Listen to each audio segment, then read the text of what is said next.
Ассалаумағалейкум, Ерсінер YouTube арнасының оқырман көрермендері. Чемпиондар лигасы әрі қарай жалғасады. Үшінші турда тағы да қызықты ойындар бар. Сәрсенбінің кешінде біраз матчтар, бірақ мен бұл жерде үш ойынды таңдап алдым. Сол үш матчқа тоқталып ендеше кеттік. Бірінші мен Барселона Шахтер ойыннан бастаймын.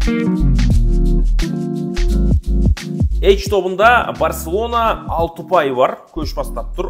Екі ойында 2 жеңіс, 6-0. Барсаның қақпасына Портуда гол соға алмады. Барсаның қақпасына Антверпен де гол соға алмады. Міне, сондай бір ғаламат статистика каталониялықтарда. Ал Шахтер болса, соңғы ойында олар жеңді. Бірінші матчта олар Портудан ұтылып қалған, екінші ойында Антверпен командасын ұтты. 5 гол соғылды ол матчта. 3-2 есебімен украиналықтар жеңді. Енді Шахтер Барсаға келеді. Барсаға қонақ келеді. Енді Барса Шахтерді негізі жек қояды. Қалпағын қайрат. Өйткені Барса олар құрамы да қазір өте мықты. Айтпақшы Барселонаның бір ойыншысы өткенде Қазақстанға келді. Ол 20 жастағы Фермин Лопес. Бір гол соқты Қазақстан жастар құрамасына. Қысқасы сол жігіт бар. Жалпы жастар өте мықты Барселонада. Олар еш қиындықсыз бүгін бұл Шахтерді ұту керек. Негізі Шахтер елінде қандай жағдай болып жатқан білеміз, иә.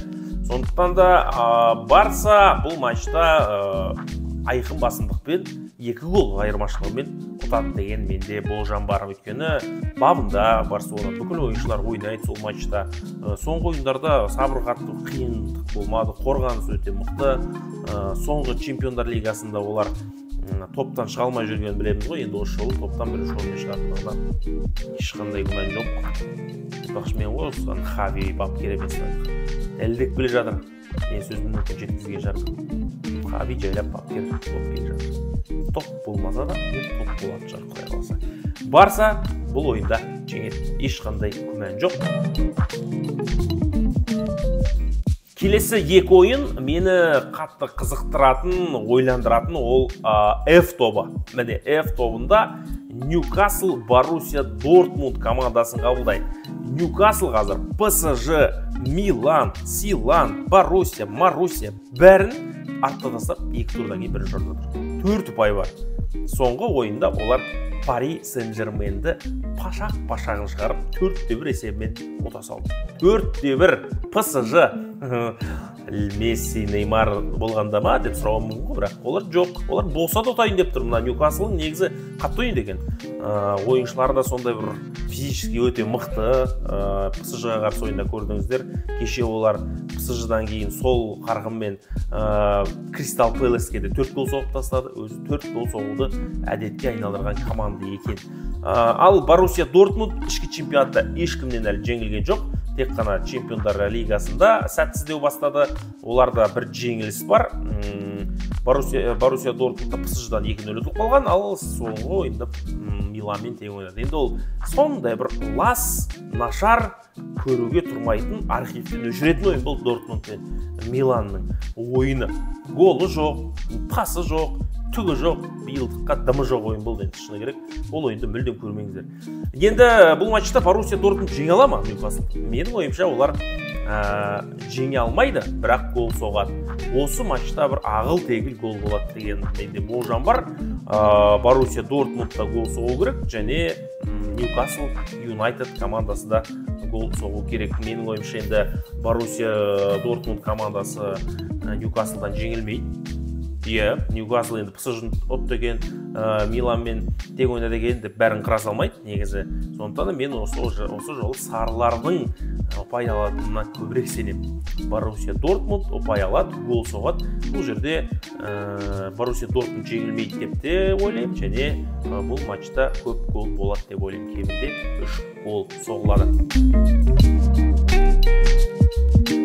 H тобындағы екінші матч бұл Пари Сен-Жермен және Милан. ПСЖ өз алаңында Милан командасын қабылдайды. Бұл ойында Асенсио ойнамайды, Заир Эмери ойнамайды, Кимпембе ойнамайды, Мендеш ойнамайды және Рико ойнамайды. 5 ойыншы ойнамайды деген ақпарат бар.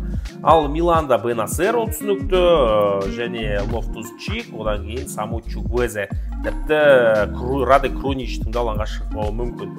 Енді Милан Ювентуспен ойнап жатыр, Ювентуспен ойнады, қызыл қағаз алды, жағдай қиындады ол ойында. Енді соңғы матчтарын қарасақ, Милан 5 ойынның 5-еуінің 4-еуінің жеңіп, бір матч тең ойнады. Ал PSG-ның ойыны енді шынымен нашар. Мен FIFA 24 ойнағам. PSG-ның деңгейі Борнмут, Валенсия сияқты командалардың деңгейінде қазір FIFA-ның өзінде. Ал мына жерде PSG, білмеймін, Миланды қаншалық жеңе алады. Олар Ньюкаслдан ұтылғаннан кейін Ренді жеңді 3-1, Страсбургты жеңді 3-1. Енді ол жақта Францияда PSG дегеннен өз атынан шошып тірілек қалған командалар негізі көбісі. Ал Милан Дженоаны ұтты 1-0. Боруссиямен ойыннан кейін. Негізі Миланның шабуылы өте жақсы, бірақ мынау Рафаэль Ляу дейтін бір шіләңгі бар, кейде іріп қалатын. Соның ойыны жақсы болып кетсе, негізі біраз гол ұрады.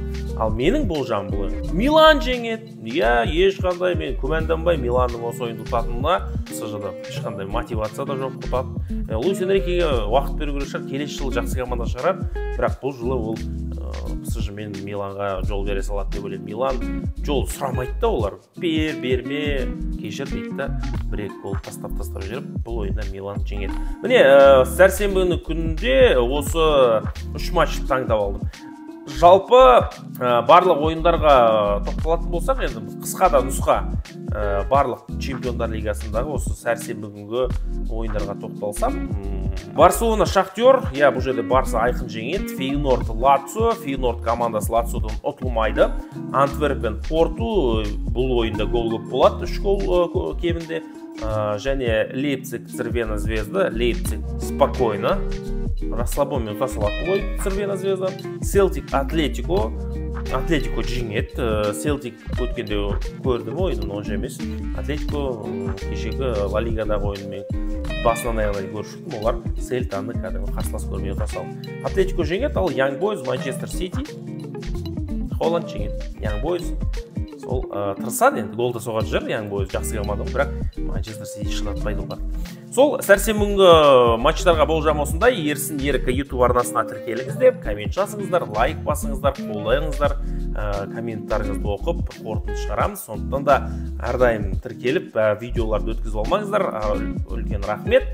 Чемпиондар лигасының матчтарын өткізіп алмаңыздар. Сіздердің пікірлеріңізді міндетті түрде күтемін. Келесі кездескенше аман сау.